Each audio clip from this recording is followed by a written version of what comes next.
Next on Worcester News Tonight, as the city works on its budget for fiscal year 2020, people weigh in on how they think Worcester should spend its money. Plus, repairs to Union Station are delayed again. Fixing a new problem could be costly.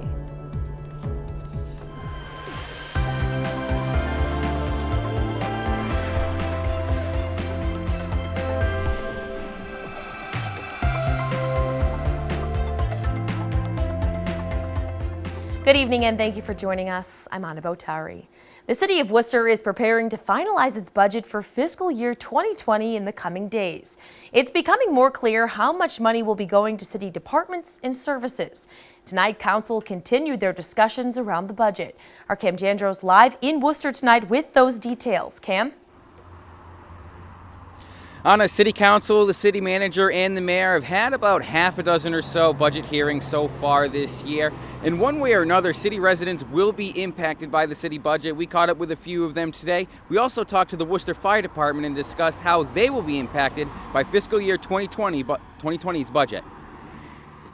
In the last 2 years, the city successfully lured a minor league baseball team, has had several new hotels built near downtown, and is experiencing growth in new businesses. As the city grows, Worcester Fire Chief Michael Lavoie says public safety should do the same. If you want to have a vibrant, thriving city, which Worcester is becoming rapidly, you have to have strong public safety. The city's budget for public safety includes the fire, police, and emergency management departments.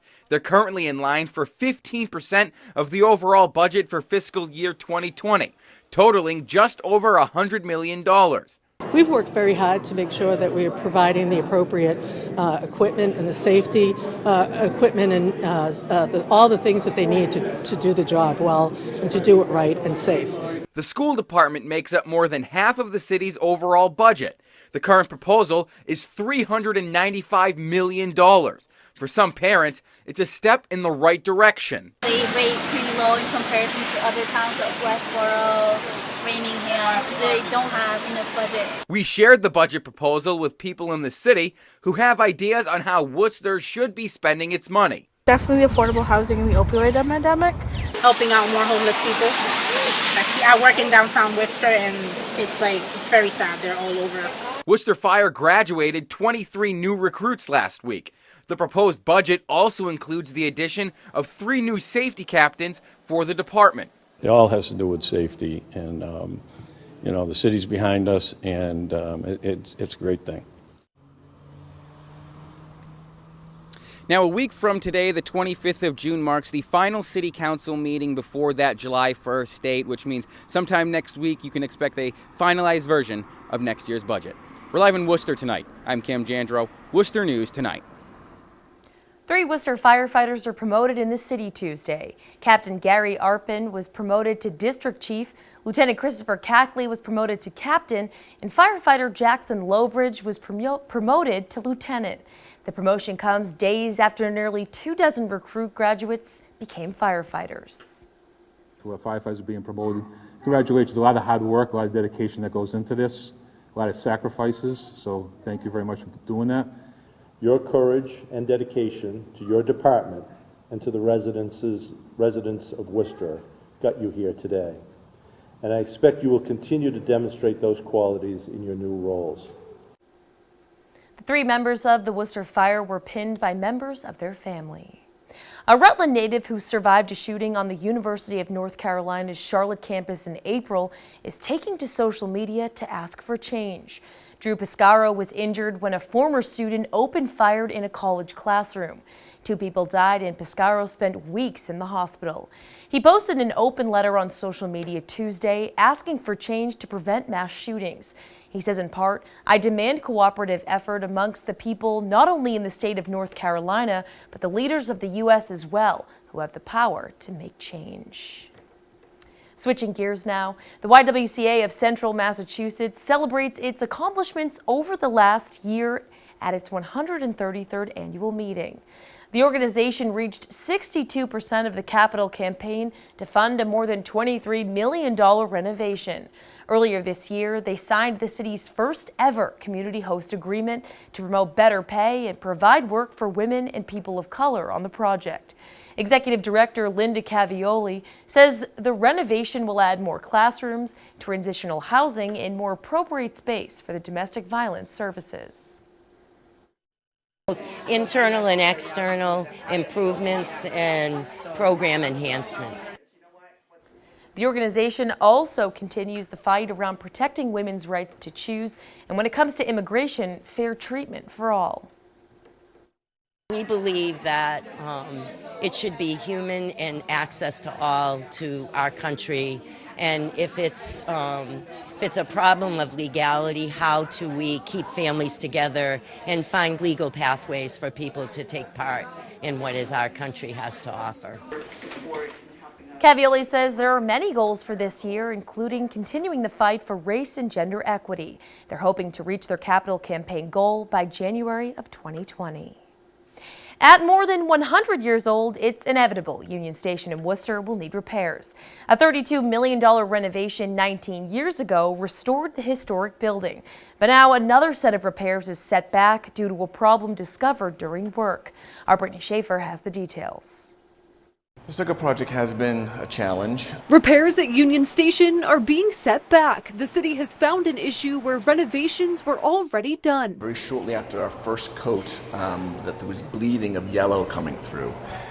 We have been trying to isolate what that causes, but have been unable to determine the exact chemical composition. The stucco project on the historic building's exterior will be delayed by 3 to 6 weeks. Energy and Asset Director John Odell says luckily they found a solution, but it isn't cheap. Basically a coating that covers the old one that doesn't bleed through. So it adds an inhibitor that we think is going to be the solution. So we haven't gotten a final number, but I expect it to be a modest but noticeable increase, somewhere between 100 and 250,000. Odell says 80% of the repairs will be covered by the Federal Transit Administration. The Worcester Redevelopment Authority owns the building. Board member Michael Angelini says costly repairs are expected in the century-old transportation hub. We have an old building, so that's the situation. You never get done, right? So Union Station is an old house, but it's a great building. It has renewed interest in it.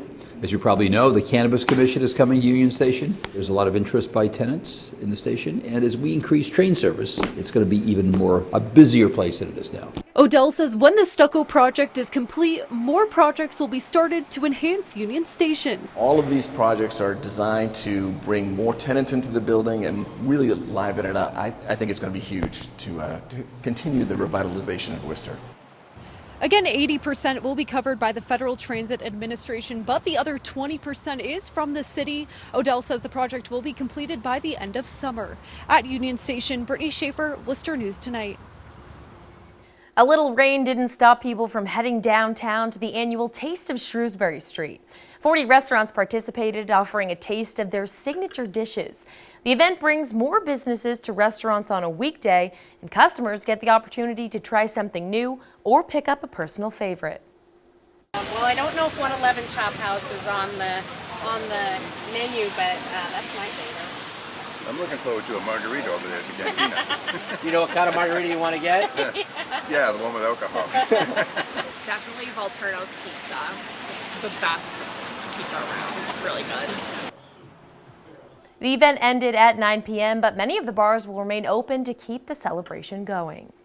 A new restaurant is set to be built where the popular Blue Plate Lounge once stood in Holden. Tim Quinn, owner of Quinn's Irish Pub in Worcester, now owns the land on Main Street where Blue Plate once served customers for more than 80 years. Crews broke ground Tuesday for the new restaurant, which is expected to mirror their Worcester location. The name of the new restaurant will be Quinn's Blue Plate. Well, right now, the town of Southbridge is operating without a town hall, and it's been for days. The town learned of possible asbestos after moving a boiler in the building. Departments and offices are temporarily relocating while testing takes place. The building has been closed since Thursday, limiting town services. As soon as we found out there may be asbestos in the building being spread, we immediately closed town hall. We sent the employees home, and we've been making sure that everybody's safe. And from my point of view, that's the most important thing. All our documentation, all the births, deaths, and marriages that are recorded in the town since middle of the 1700s are in there. So if somebody's coming in for a record, we can't supply it. The town is expecting to hear back from Mass DEP by the end of the night. If asbestos is found, they don't expect its removal to take long. Oxford police are investigating a string of car break-ins in town. They say they received reports early this morning about items missing from vehicles, and now are hoping witnesses or surveillance video can help figure out who did it. Our Rosalind Flaherty has the details. Home surveillance video captures a person rummaging through Nicole Mazzella's car, and at the same time, someone else trying to get into the family's other vehicle. As soon as there's motion, the camera and the light come on. He didn't even flinch. Very scary. I mean, we've got a 4.5-year-old. Mazzella wasn't the only person in her neighborhood impacted by thieves early Tuesday morning.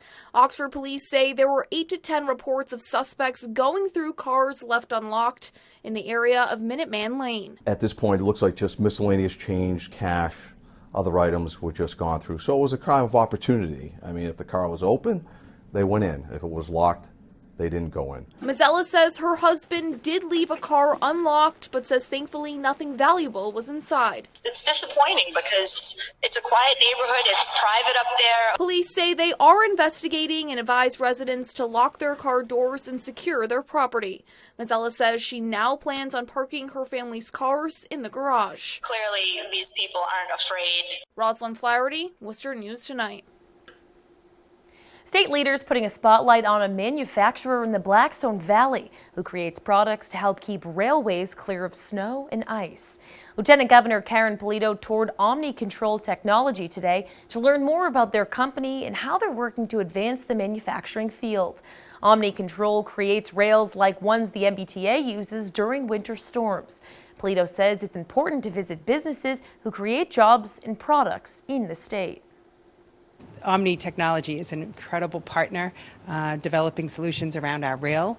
Obviously, heating our third rail during the winter of 2015 was very important to us, and we very much appreciate their employment, their expansion, and their specialized service. We have a test facility here in Whitensville. We're able to test advances in technology in this area so that, you know, these in the future, these storms will not be impacting the railway system as much as they have in the past. Omni has been based in Whitensville since 1992. They operate in 30,000 square foot facility with registered control panel fabricators.